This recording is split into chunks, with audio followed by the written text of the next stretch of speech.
نظر بد کی حقیقت اور اس کا علاج۔ سب سے پہلی بات تو یہ ہے کہ ہمارے دین نے جو ہمیں تعلیم دی ہے اس کی روشنی میں نظر لگ جاتی ہے، نظر کا لگنا برحق ہے۔ نبی صلی اللہ علیہ وسلم نے فرمایا العین حق، نظر لگنا حق ہے، برحق ہے، یعنی ایک ایسی حقیقت ہے جو ثابت شدہ ہے، یعنی نظر کے اثرات ہوتے ہیں اور اس میں کوئی شک کی بات نہیں یا اس کا انکار نہیں کیا جا سکتا۔ اور اس کی حقیقت یہ ہے کہ انسانی نظر کے اندر اللہ تعالیٰ نے ایک ایسی طاقت رکھ دی ہے کہ جو دوسرے پر جا کر اثر انداز ہوتی ہے اور اس سے بعض اوقات بیماری بھی لگ جاتی ہے۔ نظر بد کے بارے میں قرآن مجید سے جو بات ہمیں پتہ چلتی ہے وہ کچھ یوں ہے کہ یوسف علیہ السلام کے والد یعقوب علیہ السلام جو تھے، جب وہ اپنے سارے بیٹوں کو یوسف علیہ السلام کے پاس بھیج رہے تھے تو انہوں نے خاص طور پر انہیں ہدایت کی کہ سب ایک دروازے سے داخل نہ ہونا۔ سورۃ یوسف کی آیت نمبر 67 میں آتا ہے وَقَالَ يَا بَنِيَّ لَا تَدْخُلُوا مِن بَابٍ وَاحِدٍ وَادْخُلُوا مِنْ أَبْوَابٍ مُتَفَرِّقَةٍ وَمَا أُغْنِي عَنْكُم مِّنَ اللَّهِ مِن شَيْءٍ إِنِ الْحُكْمُ إِلَّا لِلَّهِ عَلَيْهِ تَوَكَّلْتُ وَعَلَيْهِ فَلْيَتَوَكَّلِ الْمُتَوَكِّلُونَ۔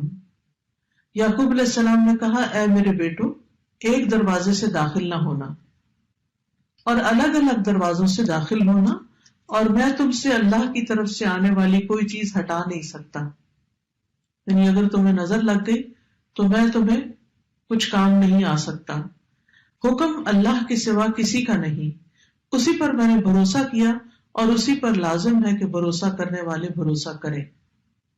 تو چونکہ ان کے یہ 11 بیٹے تھے کہ جو سفر پر روانہ ہو رہے تھے اور سبھی جوان تھے، تو آپ خود سوچیں کہ کسی گھر سے 11 جوان بیٹے نکلے تو لازماً سب کی نگاہوں میں آئیں گے، کسی شہر میں داخل ہوں، شکلیں بھی ملتی جلتی ہوں اور صحت مند بھی ہوں، تو یہ دوسروں کے لیے ایک حیرت کی بات ہوتی ہے، تو جس سے انسان متاثر ہو سکتا ہے۔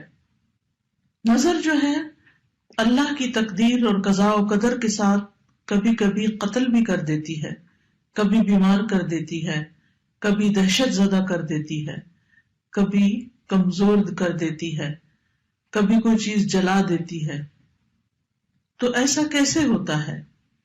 اصل میں انسان جب کسی کے اندر کوئی خوبی دیکھتا ہے تو اس کے اپنے اندر ایک جلن اور ایک کڑن اور ایک حسد کا جذبہ پیدا ہوتا ہے، تو یہ جو اندر کی جلن کڑن ہوتی ہے وہ نگاہوں سے دوسری طرف ٹرانسفر ہوتی ہے۔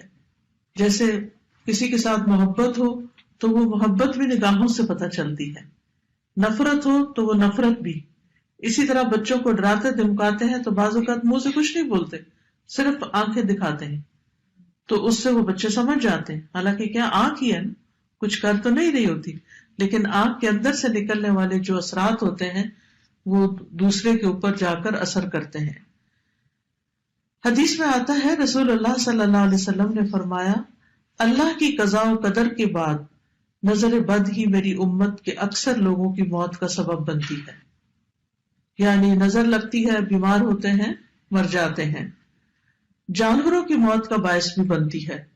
رسول اللہ صلی اللہ علیہ وسلم نے فرمایا نظر بد آدمی کو قبر میں اور اونٹ کو ہانڈی میں پہنچا دیتی، یعنی اونٹ تڑپنے لگتا ہے اور اس کو پھر ذبح کر دیا جاتا ہے۔ پھر اسی طرح یہ ہے کہ بعض اوقات اگر کسی ماں کو نظر لگی ہوئی ہو جب بچے کے ساتھ پریگننٹ ہو تو وہ نظر اس کے بچے تک بھی منتقل ہو سکتی ہے، کیونکہ نظر کا تعلق جو ہے، یعنی نظر کے جو اثرات ہیں وہ جسم کے اندر تک سرایت کر جاتے ہیں۔ ابن القیم کہتے ہیں کہ حسد نظر بد لگانے کا اصل ہے، یعنی سب سے بڑی وجہ جو ہے وہ حسد ہے۔ کبھی انسان اپنے آپ کو نظر لگا دیتا ہے، کبھی بغیر ارادے یا طبعی فطرت کی وجہ سے اس کی نظر لگ جاتی، یعنی پہلی چیز تو حسد ہے، لیکن کبھی کبھی حسد کے بغیر بھی لگتی ہے، کبھی اپنے آپ کو بھی لگتی ہے اور کبھی کسی اور کو بھی لگ جاتی ہے۔ تو چیز کو دیکھنے اور نہ دیکھنے کا فرق ہوتا ہے کہ آپ کس نظر سے کسی چیز کو دیکھ رہے ہیں. کبھی انسان محبت کی نظر سے دیکھتا ہے، کبھی انسان حسد کی نظر سے دیکھتا ہے. نظر بد کی دو بڑی قسمیں بتائی جاتی ہیں، ایک ہے انسانی نظر کا لگنا اور ایک ہے جنوں کی نظر کا لگنا. یعنی بعض اوقات انسان کوئی بھی نہیں ہوتا لیکن پھر بھی انسان جو ہے یعنی بیمار محسوس کرتا ہے، کمزور محسوس کرتا ہے، تو اس کی وجہ جنات بتائے جاتے ہیں. اور پھر وہ نظر جو ہوتی ہے وہ انسان کو بیمار کر دیتی ہے، جس کے پھر کچھ سمٹمز ہوتے ہیں. ام سلمہ رضی اللہ عنہا سے مروی ہے کہ نبی صلی اللہ علیہ وسلم نے ان کے گھر میں ایک لڑکی دیکھی جس کے چہرے پر کالے دھبے پڑ چکے تھے. تو آپ نے فرمایا کہ اس پر دم کرو کیونکہ اسے نظر بد لگ گئی ہے. یعنی اس سے انسان کے خون کے اندر ایسے کیمیکل چینجز واقع ہوتے ہیں کہ اسکن ڈیزیزز بھی ہو سکتی ہیں. اور آپ صلی اللہ علیہ وسلم نے یہاں صفعۃ کا لفظ فرمایا جس کا مطلب ہوتا ہے جن کی نظر. یعنی اس بچی کو کسی انسان کی نظر نہیں لگی تھی بلکہ جن کی نظر لگی تھی. اور جنوں کی نظر جو ہوتی ہے وہ انسانوں کی نظر سے زیادہ سخت ہوتی ہے.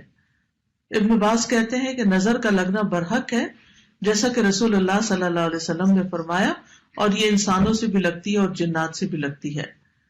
ابو سعید کہتے ہیں کہ رسول اللہ صلی اللہ علیہ وسلم جنوں اور انسانوں کی نظر بد سے پناہ مانگا کرتے تھے، یہاں تک کہ معوذتین نازل ہوئی، قل اعوذ برب الفلق قل اعوذ برب الناس. جب یہ نازل ہوئی تو آپ نے یہ پڑھنی شروع کر دی اور باقی چیزیں چھوڑ دی. تو اس کے لیے بہتر یہی ہے کہ انسان ہر نماز کے بعد معوذتین پڑھے، کیونکہ یہ ایک طرح کا دم ہوتا ہے، یعنی معوذتین کا پڑھنا.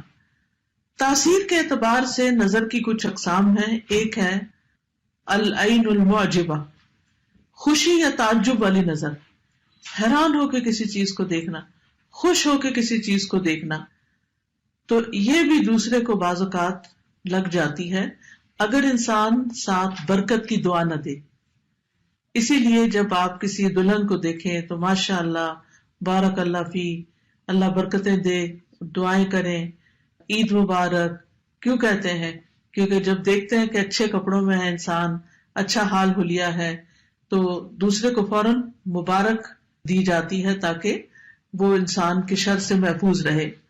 پھر اسی طرح اس نظر کے بارے میں آتا ہے کہ قرآن مجید میں سورۃ الکہف میں اس کا ذکر آتا ہے، وَلَوْلَا إِذْ دَخَلْتَ جَنَّتَكَ قُلْتَ مَا شَاءَ اللَّهُ لَا قُوَّةَ إِلَّا بِاللَّهِ إِن تَرَنِي أَنَا أَقَلَّ مِنْكَ مَالًا وَوَلَدًا. اور جب تو اپنے باغ میں داخل ہوا تو تو نے کیوں نہ کہا کہ جو اللہ نے چاہا، ماشاء اللہ لا حول ولا قوت الا باللہ. اگر تو مجھے دیکھتا ہے کہ میں مال اور اولاد میں تجھ سے کم ہوں. تو یہ آگے قصہ چلتا ہے. تو اس شخص کے باغ کو بھی نظر لگی تھی جس کی وجہ سے باغ سارا جل گیا تھا. پھر اسی طرح محبت کرنے والے کی نظر لگنا، کیونکہ جو شخص کسی سے محبت کرتا ہے وہ اس کو بہت گہری نظر سے دیکھتا ہے. ابن حجر رحمت اللہ علیہ کہتے ہیں نظر کبھی خوشی اور تعجب کی صورت میں بھی لگ جاتی ہے، اگرچہ وہ حسد کے بغیر ہی ہو، اور اگرچہ وہ کسی محبت کرنے والے کی طرف سے ہو، اور اگرچہ وہ نیک آدمی کی طرف سے ہی ہو، یعنی نیک آدمی کی بھی لگ جاتی ہے. اور اگر کسی آدمی کو کوئی چیز اچھی لگے تو اس کو فوراً اس چیز کے لیے برکت کی دعا کرنی چاہیے جو اس کو اچھی لگی ہے، تو یہ اس کی طرف سے دم ہی ہو جائے گا. یعنی وہ دم بارک اللہ فیک کہنا جو ہے، اللہ کا نام لینا، ماشاء اللہ کہنا، یہ ایک طرح سے آپ دوسرے پہ دم کر رہے ہوتے ہیں، اور اس طرح دوسرا شخص شر سے محفوظ رہتا ہے. پھر ہے حسد کرنے والی نظر.